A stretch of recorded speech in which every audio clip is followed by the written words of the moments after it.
Hi, today I'm going to be speaking about the Feast of Pentecost. That will be occurring next month, so I'm just getting a head start on that. The title is The Holy Spirit in the Feast of Shavuot and Pentecost. You see, in Leviticus chapter 23, verse 15 and 16, the Lord told the Israelites that they shall count 7 full weeks from the day after the Sabbath, from the day that you brought the sheaf of the wave offering. And you shall count 50 days to the day after the 7th Sabbath, and then you shall present a grain offering, a new grain to the Lord. Well, Pentecost occurred 50 days after the Feast of the Firstfruits, when Jesus, Yeshua, was resurrected. Pentecost had marked the sending of the Holy Spirit, and Jesus had told his disciples to wait in Jerusalem until the Holy Spirit came. This is Acts 1, verse 4. The believers were all gathered together in obedience to Jesus' command to wait on the Holy Spirit. They were waiting on the Holy Spirit. And first it came as a mighty rushing wind.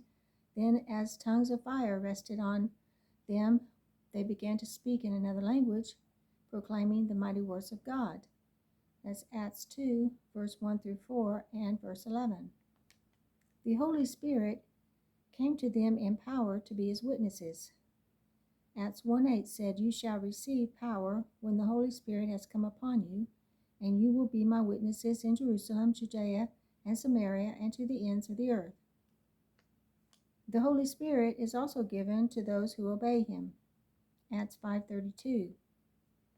Jesus had told his disciples, prior to sending the Spirit, that the Spirit was with them, but that he will be in them when the Father sends him.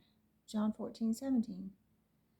That did come on Pentecost, but previous to Pentecost, his Spirit was with man, but at Pentecost, his Spirit was now within mankind.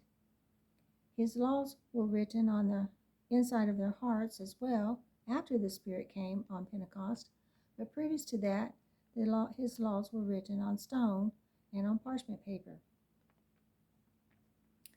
After Pentecost, Jesus said those who worship him must worship him in spirit and in truth. John 4:24.